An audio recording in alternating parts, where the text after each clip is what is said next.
Thank you. I am probably the most Johnny-come-lately to this aspect of the pro-life battle. I became active in this aspect of it in 2013, almost by accident. I can't remember how I came across it. Oh, yes, I do. I got a call one day from a minister or pastor, a Catholic priest, who told me he had a parishioner who was working for a Texas legislator. And there was some legislative, it was in January, so it was early in the legislative year. As you know, Texas legislature only meets on odd-numbered years from January to about mid to late May, and that's it. So they've got a lot to get done, but they kind of start getting an idea of what they're going to do ahead of time. So I got this call in early January, and the person, the legislative aide was a Catholic, a practicing Catholic, and he didn't like this bill. Wasn't sure how to advise his legislator on it. It struck him as not terribly Catholic. It became it was the bill that was to become what we now know of from the 2013 session as SB 303. I did not know at the time how this was all going to play out, which is pretty much always how it is. So I was kind of on the lookout for this bill, and I read it, and I told him, I said, your concerns are well-founded. This law is a disaster anyway. If this is supposed to be a reform, we might as well leave it alone. I don't see this doing anything but making it worse. And so, that was kind of that. And he said, thank you, there's a lot going on. And I didn't think about it for a while. I'm a mother of three. I'm a practicing attorney. I work from home almost exclusively. I homeschool my children, 15, 10, and 3. A very precocious 3. He's learning to read already. So I'm busy, and so I kind of lost sight of things for a moment. And one night, I was up late researching, and sometimes as I do to take a mental break from what I'm dealing with, I thought, there's that bill. I wonder what's up with that. So I start Googling and come across this blog I'd not been on before.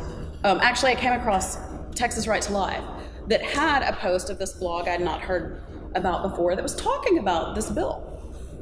And I knew about TATA. I had known about it for quite some time. Didn't know what to do about it. Had talked to some legislators from time to time.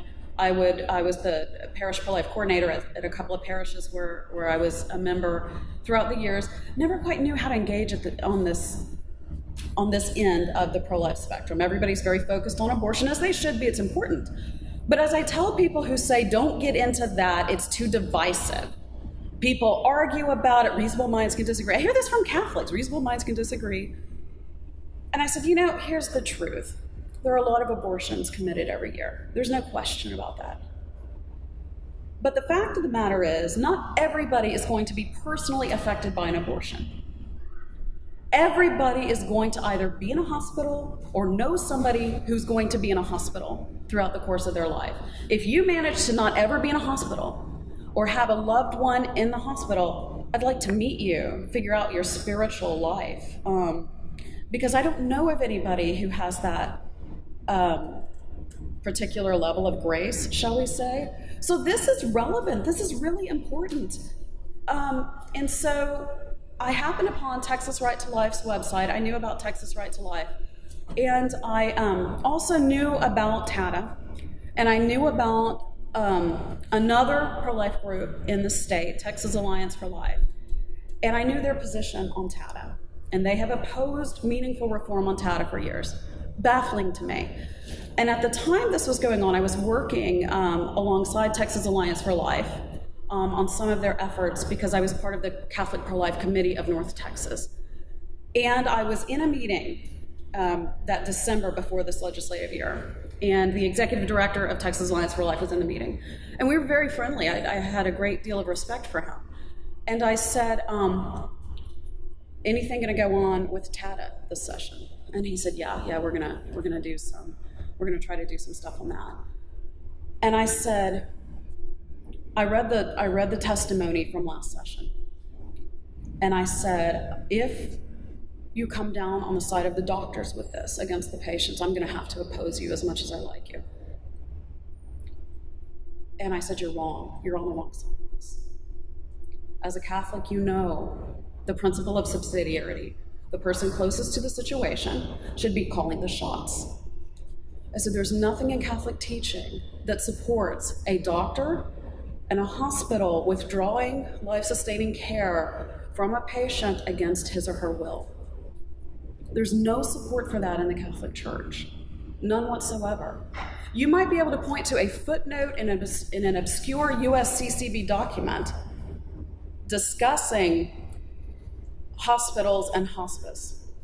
That same document also encourages Catholic hospitals to refer rape patients out to hospitals who will administer abortifacient drugs to them. I give zero credence to that document, but that document will also give you some wiggle room on this issue. That document, and no document coming from the USCCB or the Texas Catholic Conference or any bishop's conference, trumps what is official church teaching coming from the Vatican itself. And I do not mean media in Italy. I mean encyclicals. I mean questions that are answered coming from the Congregation for the Doctrine of Faith, most especially Cardinal Ratzinger's writings on this issue. I want that to be very clear, because every legislative year that I've been involved, which I grant you is not a lot of years, but I can Google and I can read testimony, and I've talked to these people now on both sides, and they will try to point to obscure documents here and there, or they will take an extraordinary example out of Cardinal Ratzinger's writings, completely out of context, and tell you it supports TATA. I've had some of these people tell me publicly online that the language of TATA comes from Vatican documents. I asked them to point me in that direction. I like reading documents, and I love footnotes. Lawyers love footnotes. We read every single one. We relish it. We get an extra cup of coffee and read them twice. You're not going to find support for this. It is not Catholic. It is not Catholic. So, back to where I was. So 2013 dawns, I get this call, find out about, someone's got a pang of conscience about this. Thanks be to God, right? He's thinking about this. He's advising a legislator. And so I check on Texas Right to Life, what's going on. So they have a little post here to this blog. Never been to this blog before. And I see this write-up about what was going to become SB 303. I think it was that number at the time. And I read this little post that this blog did. I didn't even pay attention to whose blog it was. I was just reading the substance. And I go down, and there's a comment by the executive director of this pro-life group taking issue with someone who was criticizing this legislation. And I had this out-of-body experience, and I type up this response, and I send it. And it was on this blog. And I thought, I should probably figure out whose blog that was. And so I go back. It's Bishop Renee Henry Gracita's blog. Do you know Bishop Gracita? You should know Bishop Gracita. So I thought, oh gosh, I hope I didn't just embarrass myself. So I emailed him and I said, I just posted this comment on your blog. This is a little bit about me, and I just couldn't help myself. I wasn't rude. I'm not usually rude online. It was very substantive. Little did I know, he turns that comment into a standalone blog post. And we developed this little relationship. We email back and forth, we talk to each other periodically. And that kind of, I guess, was the genesis of things. And before I knew it, I was in a Twitter war with members of Texas Alliance for Life. And the author of SB 303, former Senator Bob Dewell, who in a manner of speaking told me I was an idiot and didn't know anything about the healthcare. And I was only opposing this reform because I was a lawyer. And I said, well, you're only a supporter of it because you're a doctor. And he said, I couldn't possibly understand the medical aspects of this. But the thing is, I can, and so can you. And you can also understand the legal aspects of it and the moral aspects of it.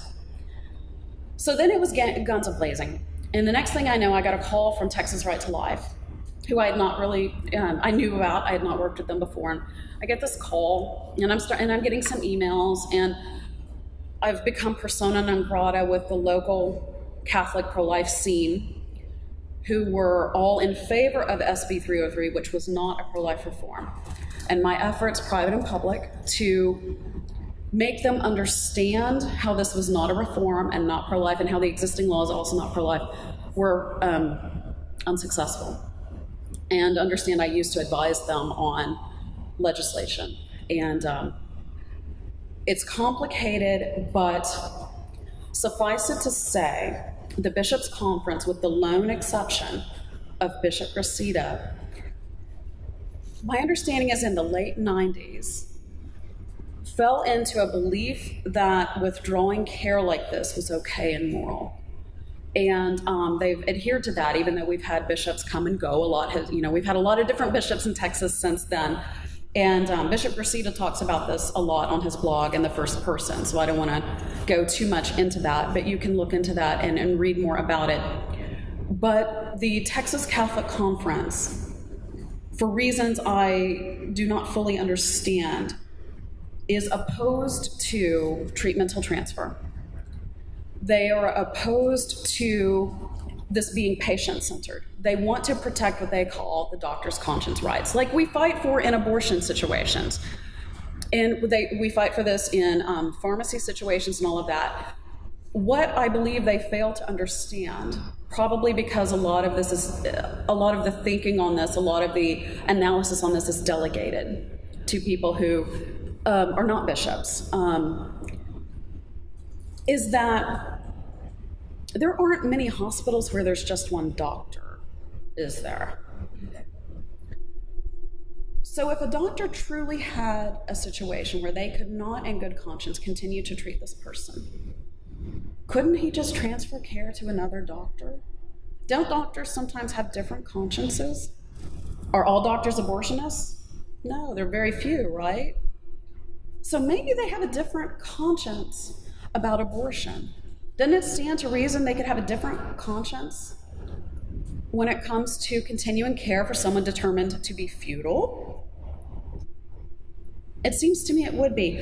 I have never, ever had an answer to that question that I have put out there to every supporter of the current law. Never had an answer to that question. Why can't you just transfer care to a doctor whose conscience tells him, let's give this person more time, or at least let nature take its course and not shove the person off the cliff? Nobody answers that question for me, and I think that's very telling. So back to 2013. So I'm having this Twitter war, and I get a call from Texas Rights for Life. And they say, are you Kassy Marks? I'm almost afraid to say yes at this point. I'm getting hate mail and things. My people I've worked with for 10 years in the pro-life movement aren't speaking to me. I'm like, yeah. You've been online and active about SB 303. Did you write on Bishop Gracida's blog? Yes. Would you be willing to come down to Austin and testify? And I said, okay, I've never done that before. Should be fun. So what have I done? So I did, and it was not horrible. And I have to tell you, and I wrote this on my blog as well, I was at a very low point because it seemed to me that nobody in my circle, which you tend to think your circle's a good cross-section of society, it never really is. So I'm thinking that nobody gets this. What on earth is going on here? So I go down to Austin, didn't know what to expect. And this person, Julie Grimstad, we're put into contact with each other. And she wants to ride down with me. So I'm riding down to Austin with a total stranger, going to see people I've never met before, to do something I've never done before. And it all worked out so great. And what I found out is that there are a lot of people that get this. And there are a lot of people who choose not to. And I don't mean to be uncharitable here. I'm stating what I believe is an objective fact, looking back on 3 or 4 years of evidence here. And for various reasons, okay? Some are maybe too closely allied with the Texas Medical Association, which we know not to be a pro-life organization. We do know it to be an extremely well-funded, well-oiled lobbying machine. And it is quite powerful. But you know what I found out? Money actually only gets you so far. Because when it comes down to people who are directly affected by this, The people, the grassroots, the laity, the lowly idiots among us who can't understand law and medicine, those are the people that show up at these hearings. And those are the people who can tell you firsthand all about the details of their person's medical experience and everything about it. These people are using medical terms like an expert, because you know what? They are an expert. They're not doctors, but they're an expert in their loved ones' health. They're an expert in their own experience, and they've now become an expert in how the law offers them almost no protection and no due process. And they're mad. And they can't understand how this great pro-life state allowed this to happen. And a lot of people thought, well, this is Obamacare. This is what we get. No. This puppy is almost 20 years old. It came in 1999 under a Republican governor, and it has been difficult to amend under Republican legislatures and Republican governors. This transcends party affiliation, and it's as good an example as I know of what can be wrong within party. You need to get out of party. This is about the issue. I will side with a Democrat who's as pro-abortion as they come if he will listen to me and promote a piece of legislation that gives somebody due process that needs it.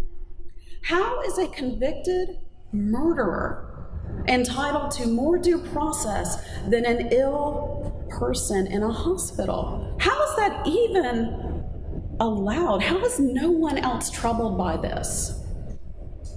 How is it that it is so difficult to amend this thing? That's where the money comes into play. That's who funds campaigns and other organizations.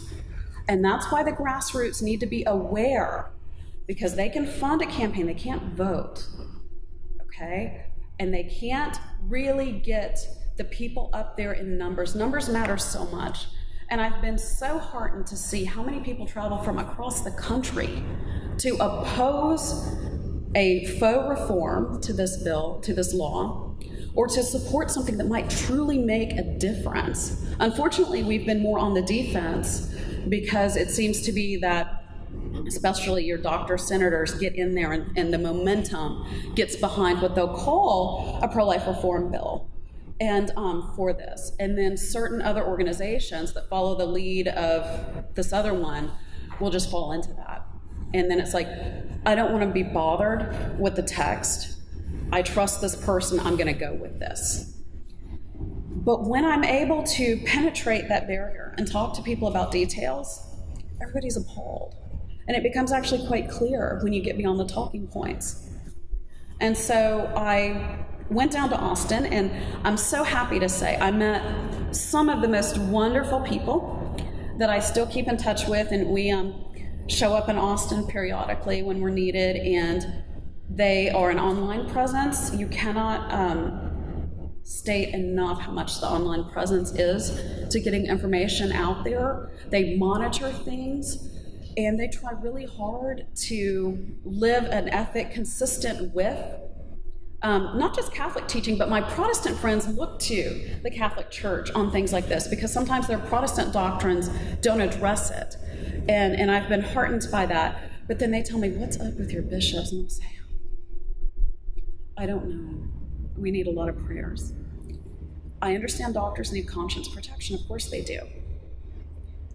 But I don't know where we got the idea that that conscience protection comes at the expense of someone's life. So we beat back SB 303, and we were very happy about that. And Dr. Duell was challenged, and he lost by 300 votes.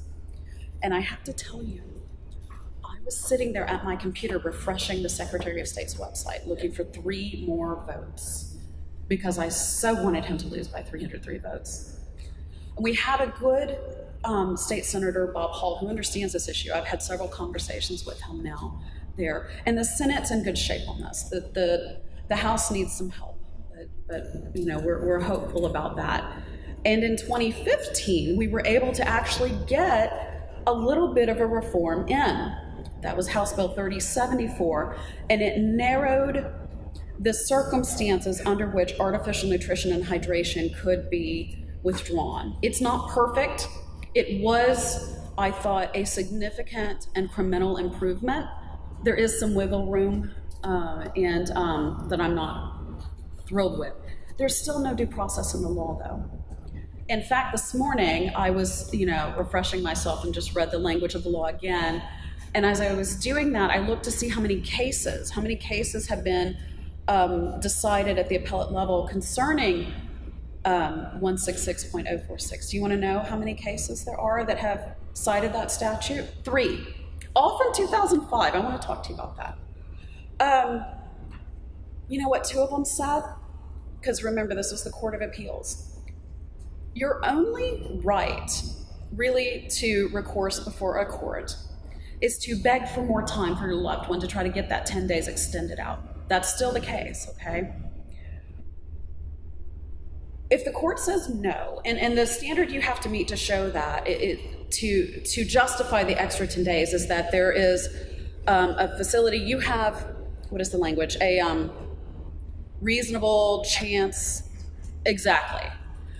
Remember, this is 10 days. You may not know that yet.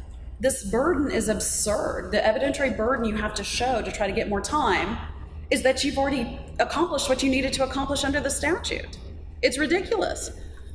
So in 2 of these cases, when the court denied their temporary restraining order, which is what you would need to restrain the hospital from pulling care, the Court of Appeals said, guess what? In Texas, you don't get to appeal every little thing. That's called an interlocutory order. It's not a final judgment on the merits. But of course, you need that before you get to any merits, right? You can't appeal that. So your only recourse to court is to try to get more time. But if court says no, you've got nothing else. You can't go to an appellate court and say, hey, wait a minute, I think they made a mistake there. Because that's not one of the few things that you can appeal before the case has been ended in the trial court level. Now, what about the case in the trial court level? There is none. You can't second guess that doctor. There's no provision in that allows you to question that doctor. In fact, under the law, the doctor's given immunity. As long as he's following what little procedures there are there, you can't touch him. Compounded with that is the state of tort reform. And yes, I'm a plaintiff's lawyer. I do a little defense, but I don't like it. I'm a plaintiff's lawyer. I primarily do products liability. I represent clients whose ignition switch failed on them in their GM car on the way to Mother's for Christmas and lost both their legs in an accident when their airbags didn't deploy and their car was crushed. Those are the clients I represent. My clients are sometimes the loved ones of people who have died as a result of poorly manufactured products. So I see the worst of the worst, okay? And I'm bent in that direction. But I will tell you, it does no one any good at all to have no check and balance. And doctors need a check and balance, just like lawyers do. We can be sued for malpractice. Sometimes it's required, sometimes it's necessary. If a doctor has no fear of being challenged, what's the incentive, especially if he thinks you're just taking up space anyway? You don't have any good organs to harvest. You have no quality of life. Why on earth would you want to stay that way? No reasonable person would want to stay that way. We should be pulling the plug. I can't believe anybody's even questioning me. I've sat in on one of these hearings. I've only sat in on one. And sometimes hard to get me away from my children. But I sat in on one prior to a hearing in 2015.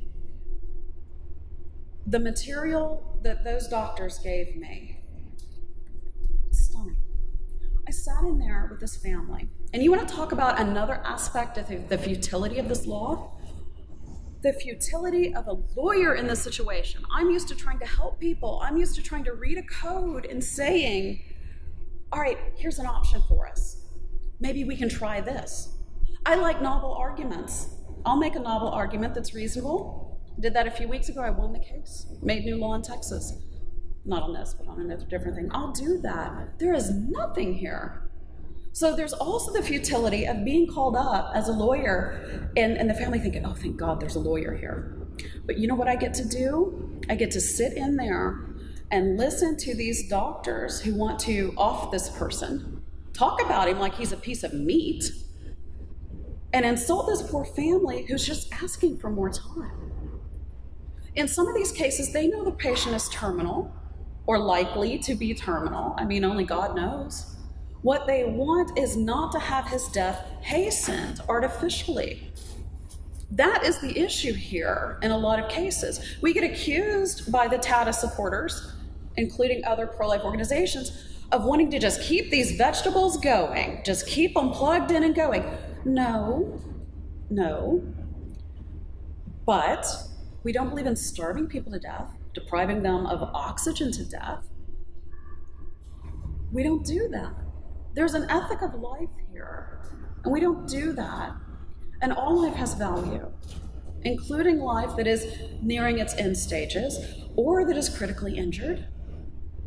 And certainly it's not for some third party to render that decision for you. So I sat in on this hearing in 2015, which, by the way, was called on the Wednesday before Holy Thursday. See the pattern here? So everybody's getting ready for Easter. And so I go in there and I get called like 3 hours before the hearing. So I have just enough time to suit up and hit the ground running. So I go down there and I meet these people and they're just so excited. They're just so happy. And I'm thinking to myself, oh, I need to prepare them. I need to tell them that really there's very little I can do, but I'm here to observe and just be here with you and report back to Texas Right to Life, and perhaps they can arrange a transfer or something like that. So we go in and we listen. There's a neurologist, there's different people there. And the neurologist is livid that he's having to sit in one of these. He says, I have never been questioned like this. I have never had to sit through one of these. Meaning, of course, that he's used to badgering these poor families into pulling the plug. This family said no. This family believed that though this person was in a persistent vegetative state, that he was actually responding to stimuli around him. When something fell on the floor and made a loud noise, he started. They said that was reflexes. Those were incredibly coincidentally timed reflexes. They were seeing things like that. They had been told since the man entered the hospital after a very traumatic car accident that he was not going to make it 24 hours. But we were now 2 months in, and they thought they were seeing improvement. A hospital wanted to withdraw care. They wanted a little more time. What the neurologist said to this family was that in nature, if an animal had been laying still this long in the woods, he would have been eaten.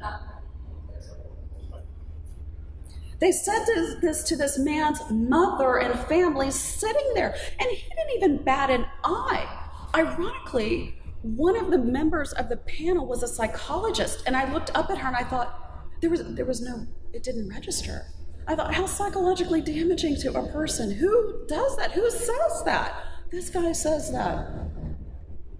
This neurologist says this. This person who's telling you that your patient is brain dead, that is what he thinks of someone who can't hold a conversation with him. Or maybe he thinks that about some people who can. I don't know. I worry about this. So what did they do? They rubber stamped the decision. And I could do nothing about it. Maybe, Texas Right to Life has the resources. Perhaps they could find a transfer. But one of the family members was a registered nurse, an ICU nurse. And she asked about taking him home and continuing his life-sustaining treatment there. There was silence on the panel. And then there was panic on their faces. They weren't anticipating a question like that. And then they started stumbling. Well, that's too much trouble. You'll burn out. You'll do this. You'll do that. Why? Is that even a concern of theirs? Treatment at home is often much less expensive than treatment at a hospital. And if a doctor's conscience was being violated, he would be fine. He would be off the hook. But here's the other thing about this. I have never heard a doctor use conscience as a reason, ever. In the much publicized Chris Dunn case out of Houston, he died December 23rd. Horrible. He was a terminal patient. The hospital wanted to withdraw his care earlier than that, while he was still conscious and begging for his life. There's video of him begging, saying, yes, I want to live. His mother was advocating for him. Some of his family members didn't want that, but guess what? She held the POA. She should have been calling the shots, but the hospital decided otherwise. She got Texas Right to Life involved and lawyers involved. A friend of mine, a very capable lawyer. And they did not withdraw his care, but only because litigation had begun, challenging the constitutionality of this law. No one's ever done that before. Case is still pending. Mr. Dunn did die, but not because his life-sustaining care was withdrawn, but only because litigation had ensued. Why is that necessary? Really? Why? It's outrageous.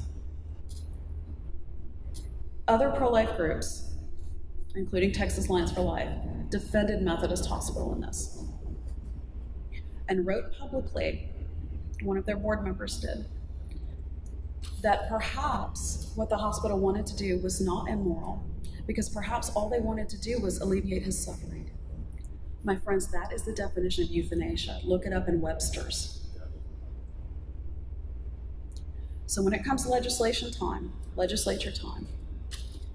and legislation is offered up, pay very close attention as to who the sponsors are. And look beyond the bullet points and the talking points that they're going to give you. And I hate to say it, you may have to look beyond whether certain religious organizations are supporting it or not. And you're going to have to dig deeper. This is something I say in my blog all the time. I write enormous posts.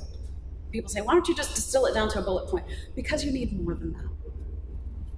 Because you need more than that. Why? Because you've got people on your side telling you the opposite. And this is a very, very big issue with enormous eternal ramifications, not just for the patients, but for those advocating for the law, and for those of you who are voting and being active on the law. If you're going to go down and advocate for one side or the other on legislation, you better darn well know what it's actually going to say and anticipate what it's going to do. Because there's a lot of legalese there sometimes, hiding things from you. And I think that we saw that very clearly in how the reformed TADA was trying to be used still to try to kill this patient who was terminal. He was not going to live that long. So why did we even need to invoke this? And yet it was. And you saw who was helping the patient, and you saw who was Monday morning quarterbacking it after the fact, not trying to save the patient and trying to justify what happened. And that's why reform is difficult. But I'm convinced that if we all stick to the issue and really, really focus on what is pro-life and what is not, that we can reform this law, if not outright repeal it, which is what I would like. Because I think it's so fundamentally flawed that it's very difficult to get any kind of meaningful reform of it. You get a bit here and a bit there, and let me tell you, the legislature gets sick of it. This issue is so toxic. They don't have the patience for it. They don't want to deal with it. I think it'd be cleaner just to repeal the whole thing. But we're probably not going to get that. So we're going to have to be very careful about how the amendments come. And they're always hard fought. Always hard fought. But it'd be better not to touch it than to do something that would actually make it worse. And that can happen, and that almost happened in 2013. So thank you.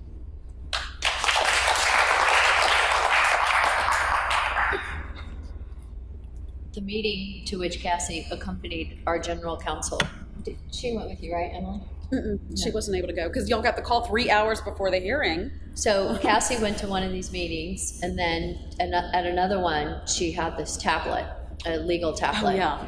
And she was taking copious notes, like physically visible, writing on this tablet. And the risk manager for the hospital who was in the meeting said, Are you going to give us a copy of your notes to Kassy? And she said, no. And so after that, she started writing twice as much and twice as quickly. It was hysterical. And the risk manager and the people at the hospital were visibly upset and uncomfortable with Kassy taking notes. It was just hysterical. But they were so worried about, cute little housewife Kassy, taking notes. They were so threatened by her. They didn't know I was an attorney. That's not always a good thing to disclose initially.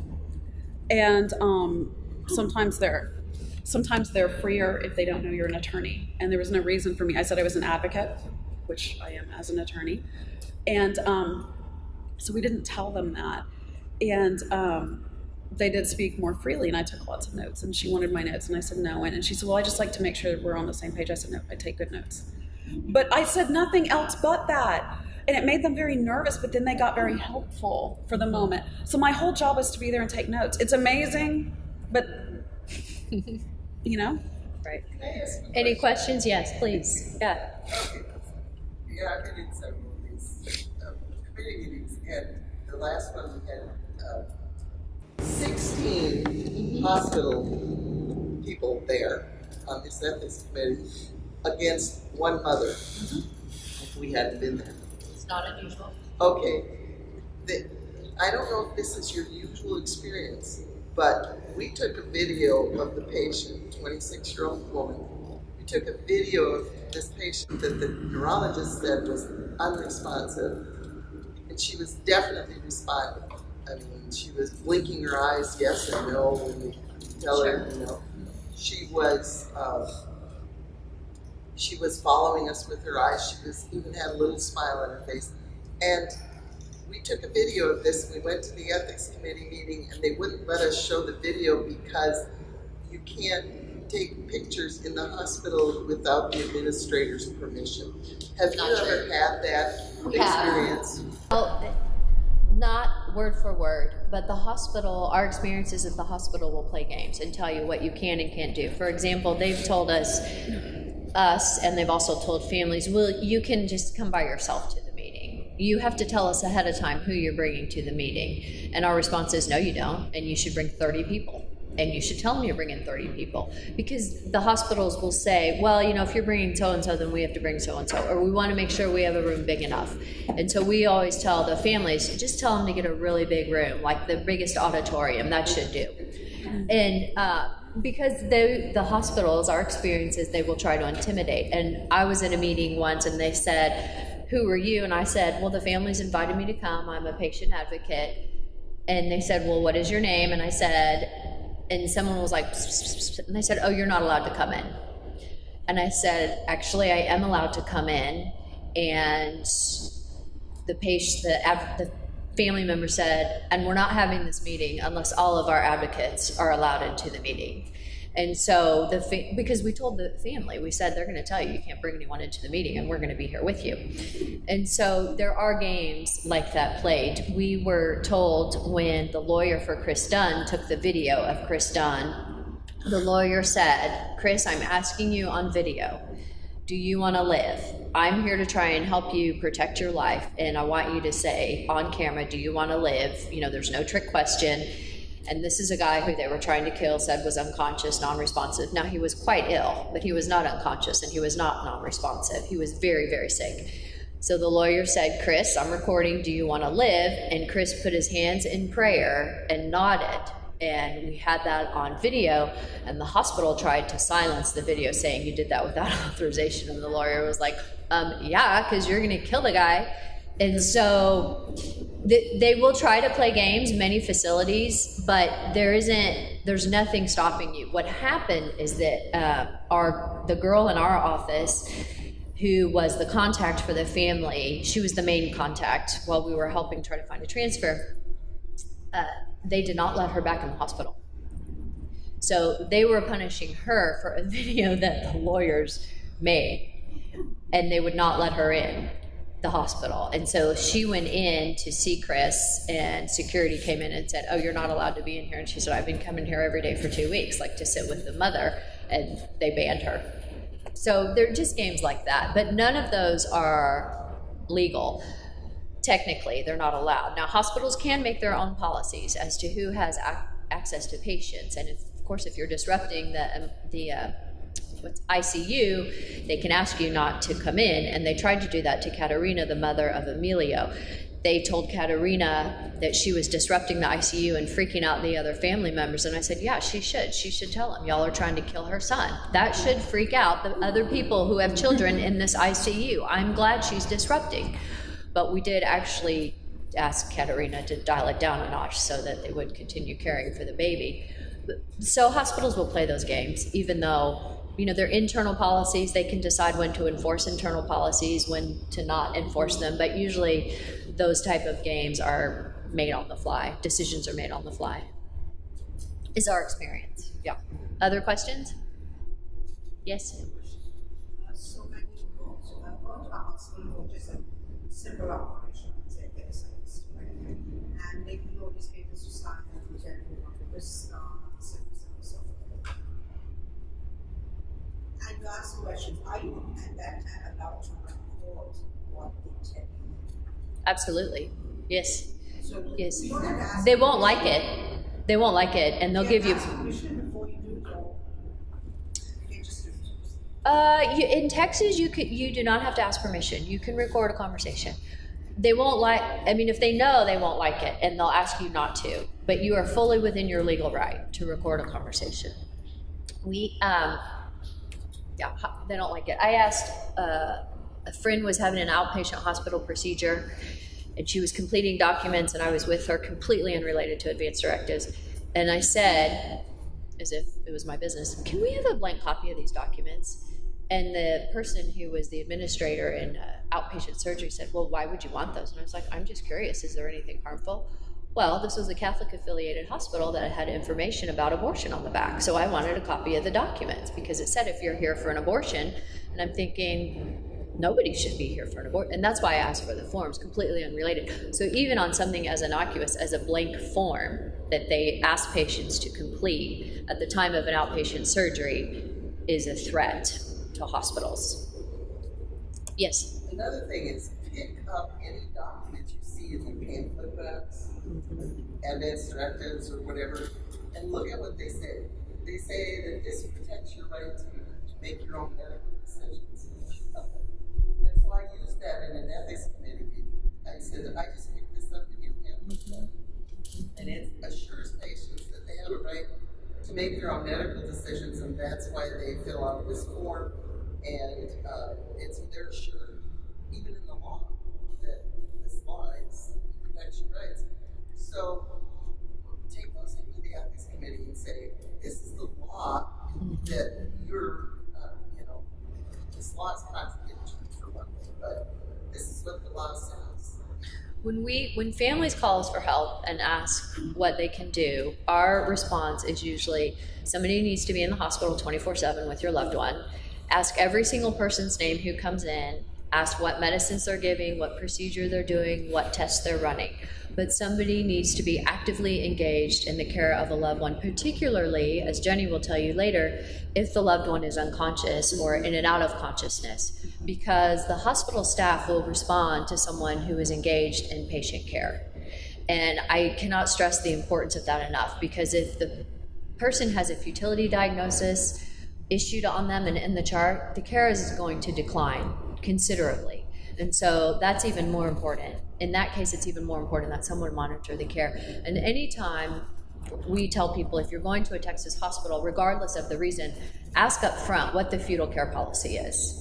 That'll definitely freak out the admissions. What is your own fetal care policy? What is your DNR policy? In Texas, patient consent is not required before a do not resuscitate order, and we've been trying to change that too.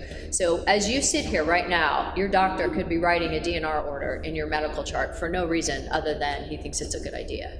And you have a really hard time getting that revoked if it goes in your chart. So just be very, very careful and ask all kinds of questions. Information is always your best protection, we have found. What would you add? Nothing to that. Always take notes. No, I say this because, no, truly, I do a little bit of medical malpractice, but not much, because it is so difficult. And it's not just the caps. It is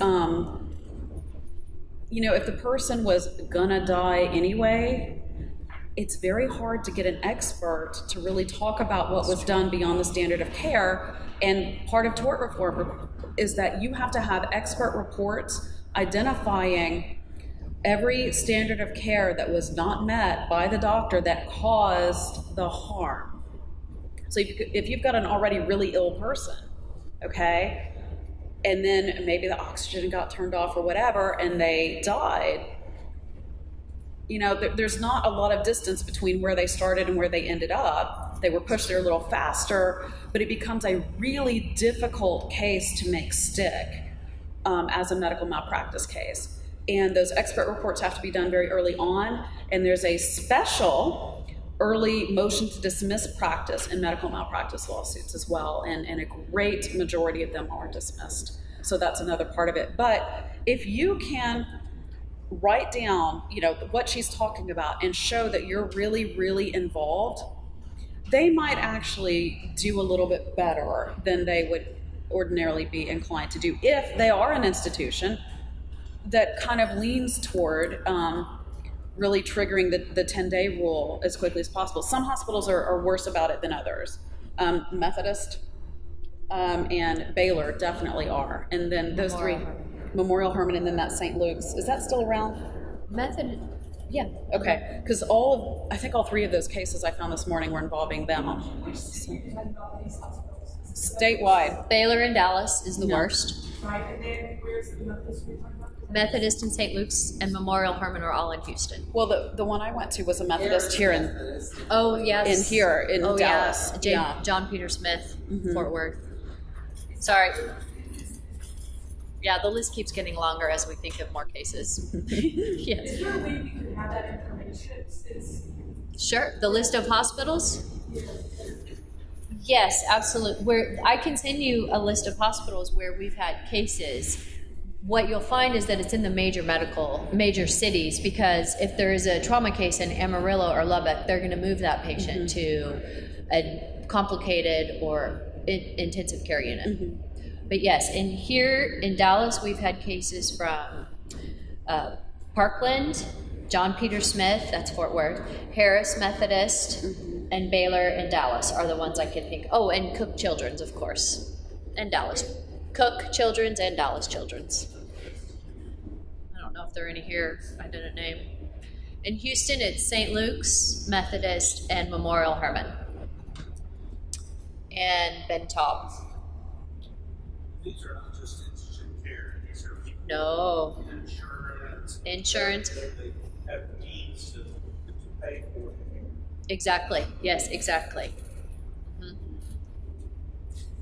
And their life is rendered futile. That is what is shocking to us, is that I would expect the low-income indigent or uninsured, underinsured to be the most vulnerable, but that's not been our experience.